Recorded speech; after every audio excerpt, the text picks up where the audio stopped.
రక్షణ ద్వారం, ఇది రక్షణ ద్వారం.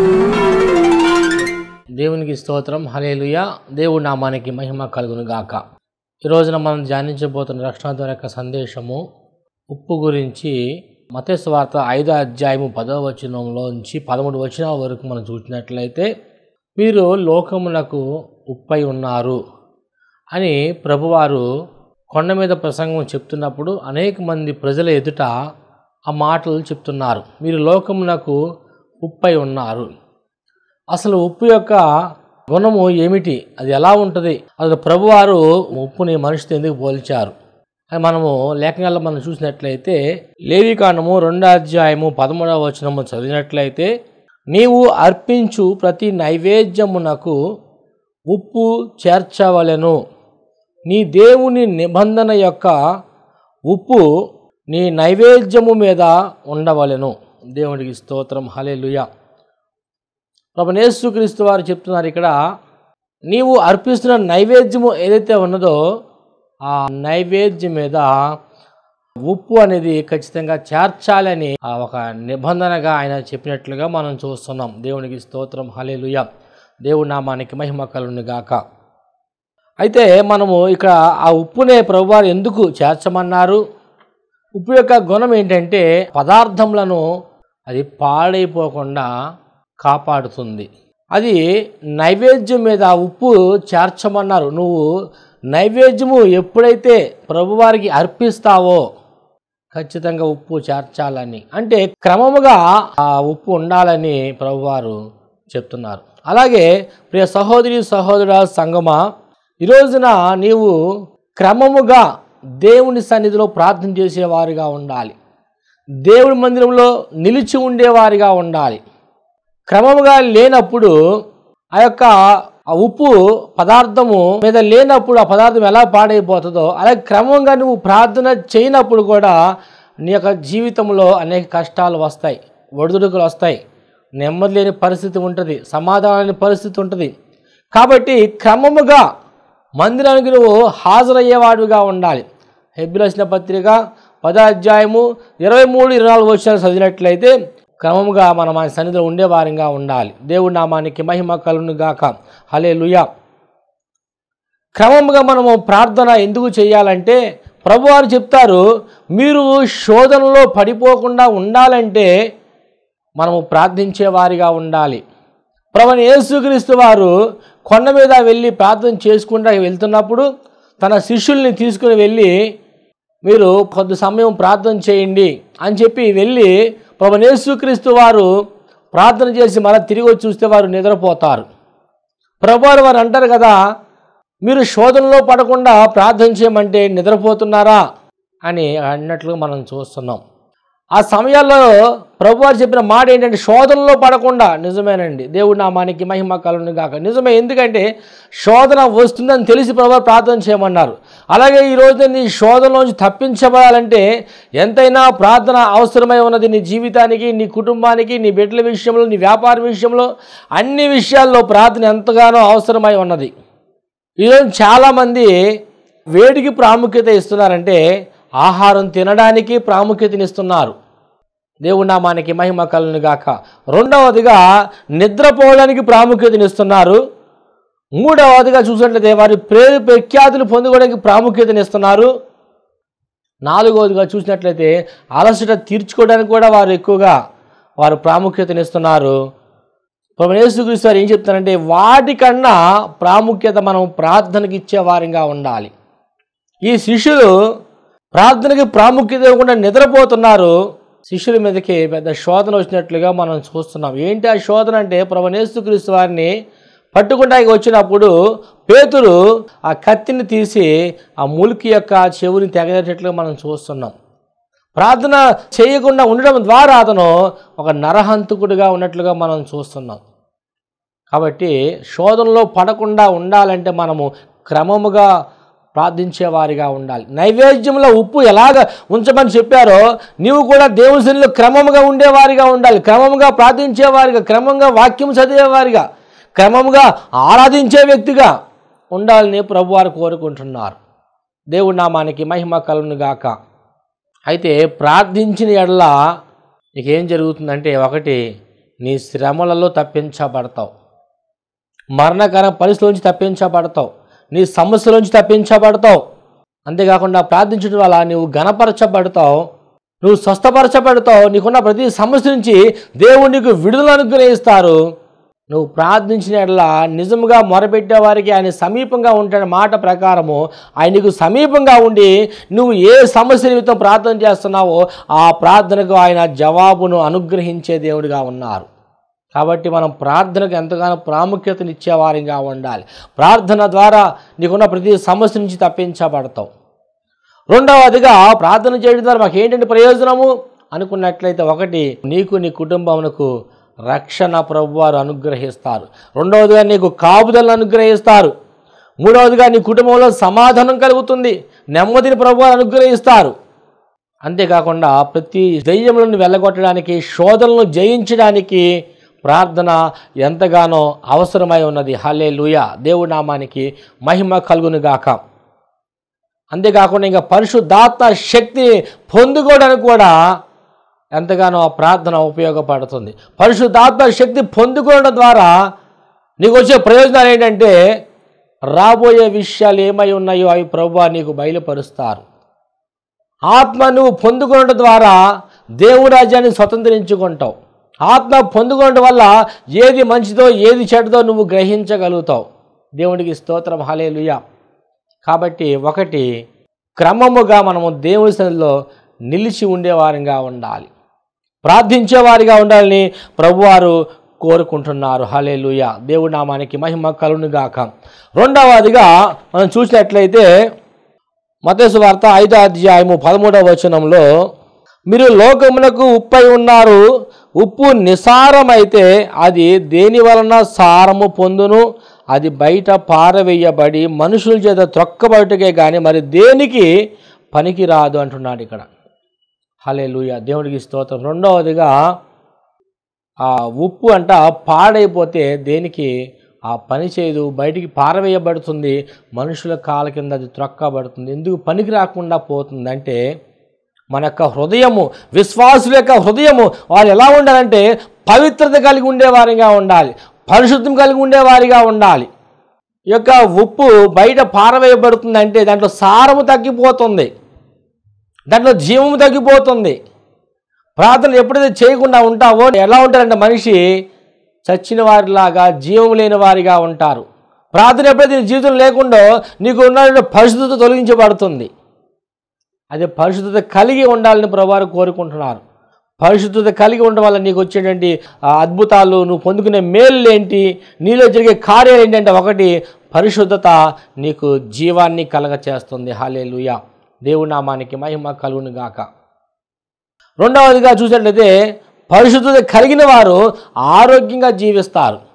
ఉదాహరణకు మన ఇంట్లో ఈగలతో, దోమలతో, చెత్త చెదరమంతా ఉన్నట్లయితే ఆ యొక్క గృహంలో ఉన్నవారు కొన్ని అనారోగ్యాలకు పాలవుతారు.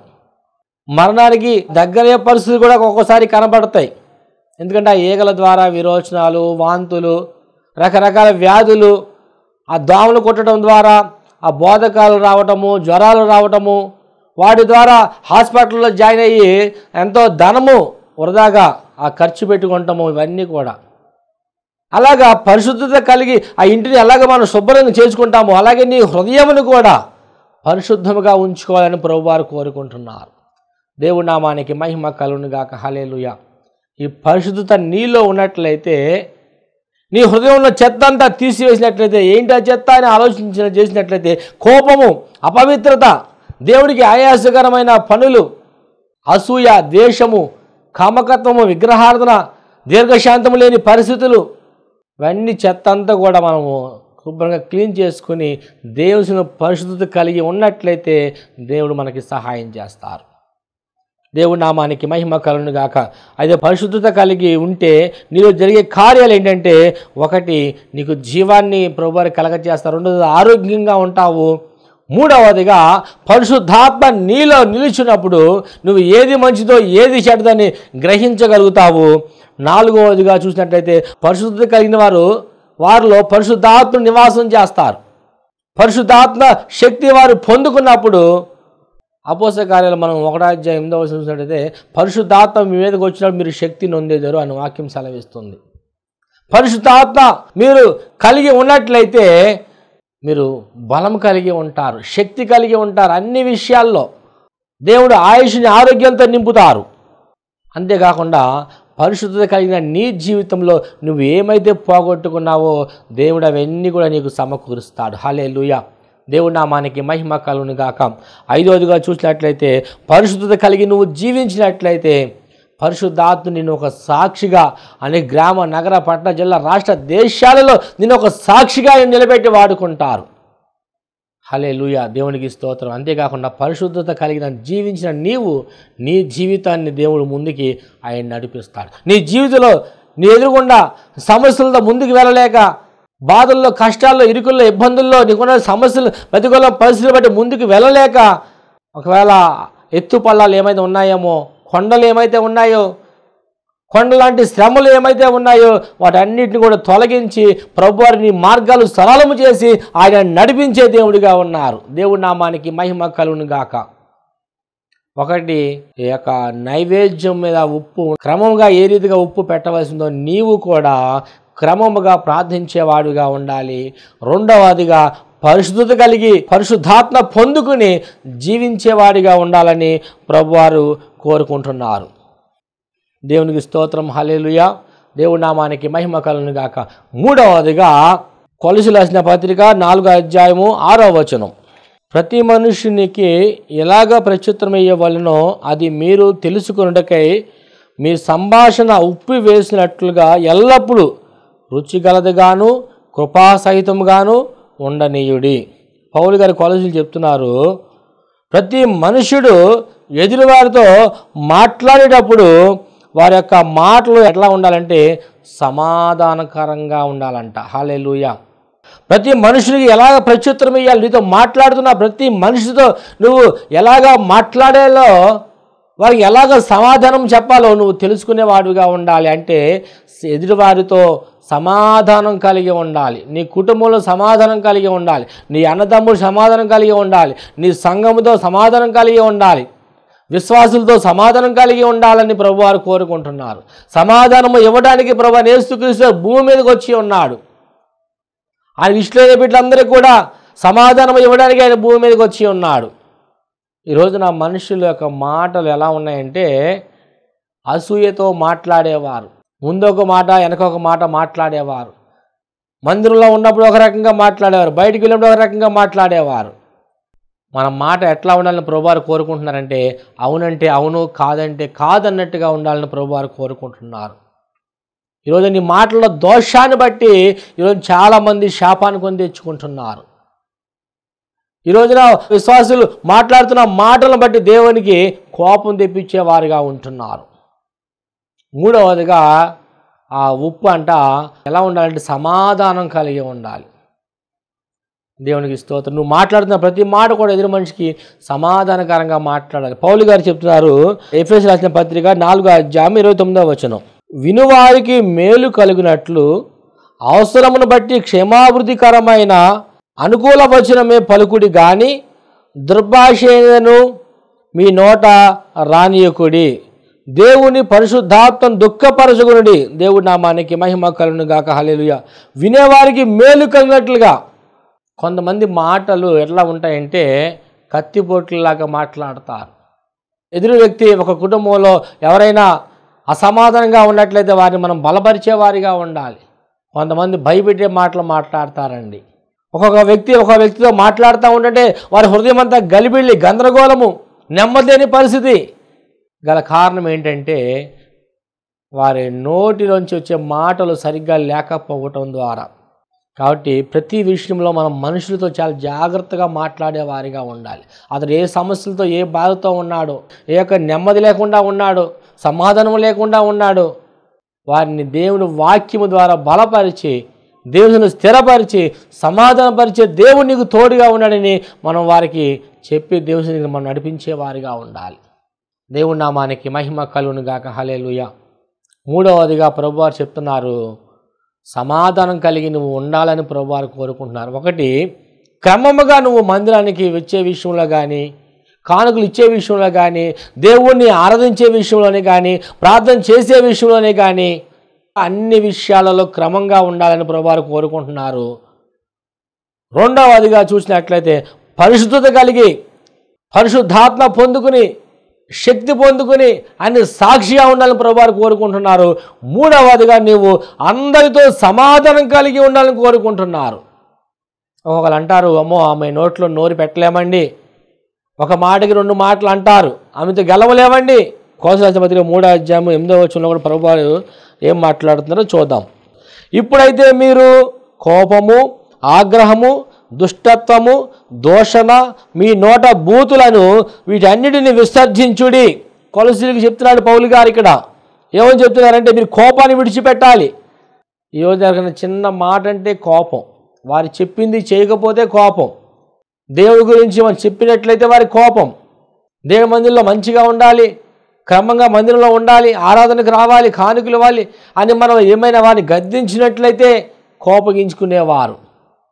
ఇంకా ఇక్కడ పౌలు గారు ఇంకేం చెప్తున్నారంటే ఆగ్రహము, దుష్టత్వము, దూషణ మాటలు, ఎదుటి వారిని దూషించడం, అంతేకాకుండా బూతులు మాట్లాడేవారు, రక్షణ పొందినవారు, మారు మనసు పొందినవారు, బాప్తీసం పొందుకొని ప్రతి వారము కూడా, ప్రతి నెలలో కూడా, ప్రతి సంవత్సరంలో కూడా బలాదర పాలు పంపులు పొందేవారు ప్రతి నోటి వెంబడి బూతు మాటలు మాట్లాడటం.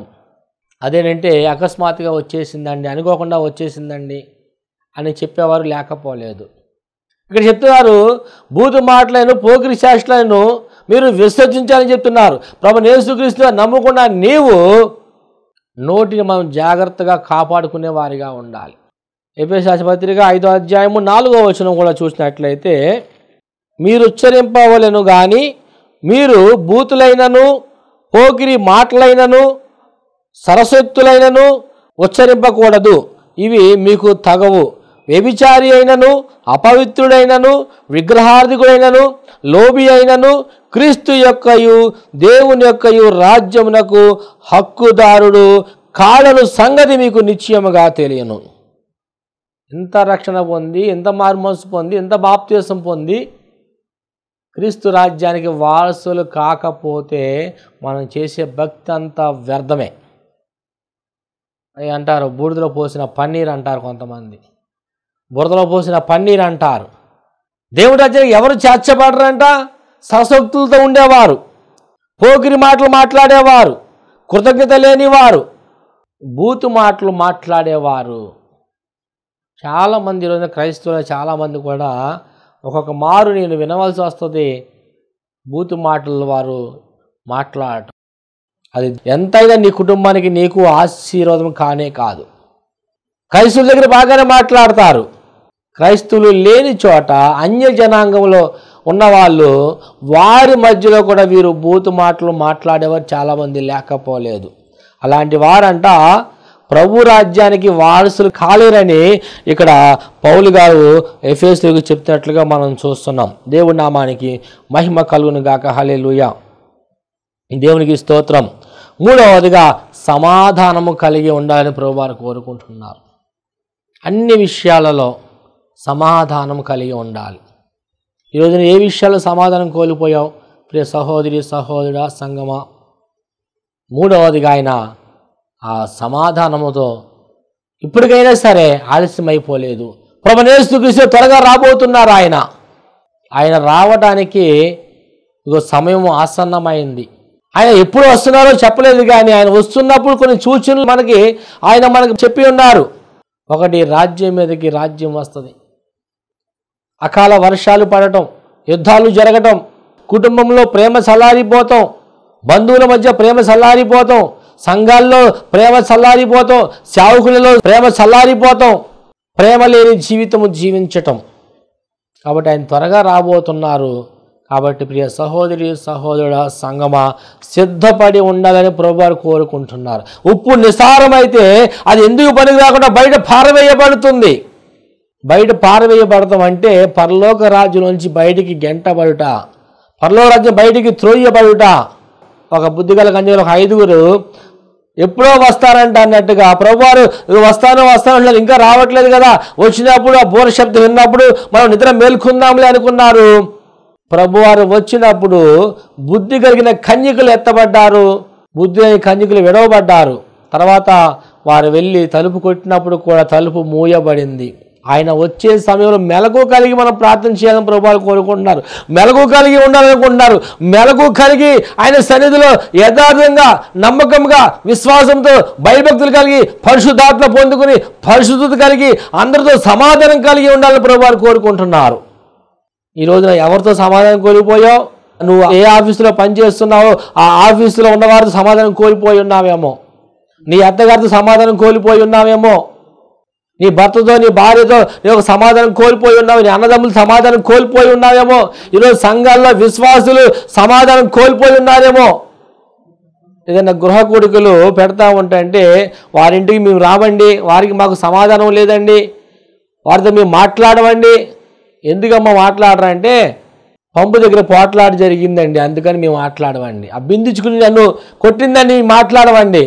లేకపోతే ఇదిగో నేను అవసరానికి డబ్బులు ఇచ్చాను వారికి, నాకు ఇవ్వకుండా డబ్బులు ఈ రోజున నన్ను ఇబ్బంది పెట్టారండి వాళ్ళు, అందుకని వారితో మేము మాట్లాడమండి అని చెప్పేవారు చాలామంది లేకపోలేదు. కాబట్టి 4వదిగా ఆయన సమాధానం కలిగి ఉండమంటున్నాడు. 5వదిగా చూసినట్లయితే ఉప్పు దేనికి ప్రభువారు పోల్చారని చూసినట్లయితే గ్రంథం 4:14 మేము రాజు యొక్క ఉప్పు తిన్న వారము గనుక రాజునకు నష్టము రాకుండా మేము చూడవలనని ఈ ఉత్తరము పంపి రాజైన తమకు ఈ సంగతి తెలియజేసితిమి. హల్లెలూయా. మేము రాజు యొక్క ఉప్పు తిన్నవారము గనుక రాజులకు నష్టము కలగకుండా మేము చూసుకోవాలని ఇక్కడ చెప్తున్నట్లుగా మనం చూస్తున్నాం. అంటే 4వదిగా ఉప్పు అయి ఉన్న నీవు ఎలా ఉండాలంటే నమ్మకత్వం కలిగి ఉండాలి. నమ్మకత్వం కలిగిన వారిని దేవుడు ఆశీర్వదిస్తారు. నమ్మకమైన వారికి ఆయన మెండైన దీవెనలు కలిగించేవారిగా ఉన్నారు. ఉదాహరణకు మనం చూసినట్లయితే ఒక అధిపతిగా దానియేలు ఉన్నట్లుగా మనం చూస్తున్నాం. అంతేకాకుండా దేవుని చేత అతడు బహుప్రియుడు అని చెప్పి సాక్ష్యము పొందుకున్నట్లుగా మనం చూస్తున్నాం. అంతేకాకుండా దానియేలు అనేకుల్ని ఆ ప్రాంతంలో ఉన్న వారిని రక్షించినట్లుగా, కాపాడినట్లుగా మనం చూస్తున్నాం. దేవతను అలాగే ఎందుకు దీవించాడు, అలాగే ఎందుకు ఆశీర్వదించాడు అని చూసినట్లయితే యెరూషలేము ప్రాంతం నుంచి అతను బబులోను దేశానికి వచ్చినప్పటికి కూడా చిన్న వయసులో అతను వచ్చేసాడు. 17 సంవత్సరాల్లో బానిసత్వంగా వచ్చేసినప్పటికీ అతడు దేవుడికి నమ్మకంగా ఉన్నాడు. అతను తినే ఆహార పదార్థాల్లో నమ్మకంగా ఉన్నాడు. ప్రార్థన చేసే విషయంలో అతను నమ్మకంగా ఉన్నాడు. తను పనిచేసే విషయంలో అతను నమ్మకంగా ఉన్నాడు. కాబట్టి దానియేలుని దేవుడు హెచ్చించాడు. దేవుడికి స్తోత్రం. హల్లెలూయా. దానియేలు చిన్నవాడిగా బానిసగా బబులోను దేశానికి వచ్చాడు. రాజులు మార్చబడ్డారు, రాజ్యాలు మార్చబడి, కానీ బానిసగా వచ్చిన దానియేలు మాత్రము ఒక ఉన్నతమైన స్థానంలో దేవుడు అతనికి అనుగ్రహించాడు. గల కారణం ఏంటంటే నమ్మకత్వము. ఈ రోజున విశ్వాసి నువ్వు సహోదరి సహోదరుల సంఘమా, ఈ రోజున దేవునికి ఇచ్చిన పని నమ్మకంగా చేయగలుగుతున్నావా? నీకు ఇచ్చిన ధనమును నమ్మకంగా ఖర్చు పెట్టగలుగుతున్నావా? నీకు వచ్చిన సంపాదనలో దేవుడికి నమ్మకంగా దశంభాగాలు ఇవ్వగలుగుతున్నారా?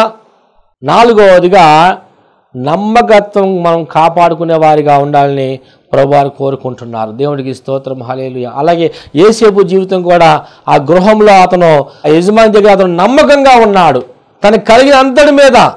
అయితే ఒక రోజున తన భార్య యోసేపుని మోహించమని బాధ పెట్టినప్పుడు, ఇబ్బంది పెట్టినప్పుడు అతడు అపవిత్రం నుంచి అతను పారిపోయాడు.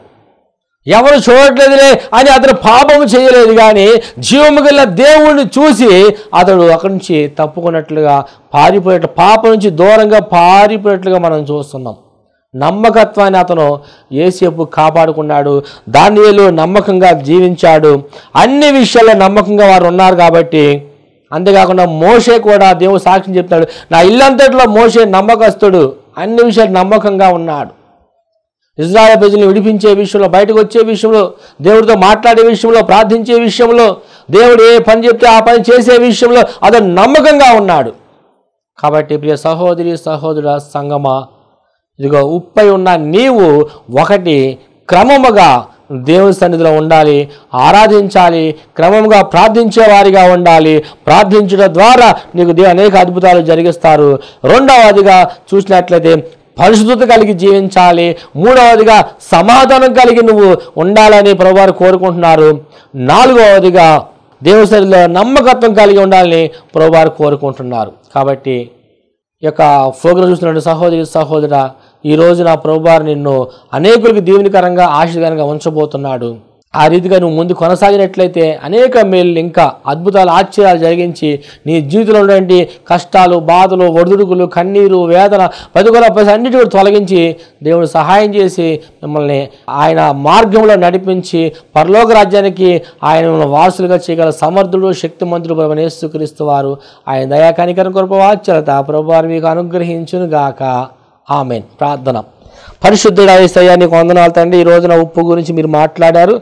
నైవేద్యంలో నా తండ్రి క్రమంగా ఉప్పు ఉండాలని మీరు మాట్లాడారు నా తండ్రి. నీకు స్తోత్రం నా తండ్రి. అది క్రమంగా నీ సన్నిధిలో ఉండేవారుగా, ప్రార్థించేవారుగా, సమాధానం కలిగేవారుగా, అయా తండ్రి నమ్మకంగా నీ సన్నిధిలో ఉండేవారుగా అయా తండ్రి నాయన ప్రభా ఉండకు సహాయం చేయండి.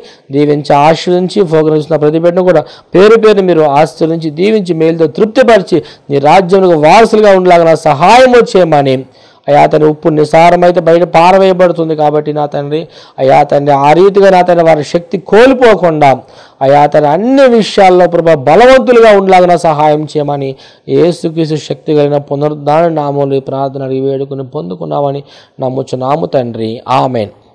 అందరికి వందనాలు. ప్రభా దీవించును గాక. ఆమెన్.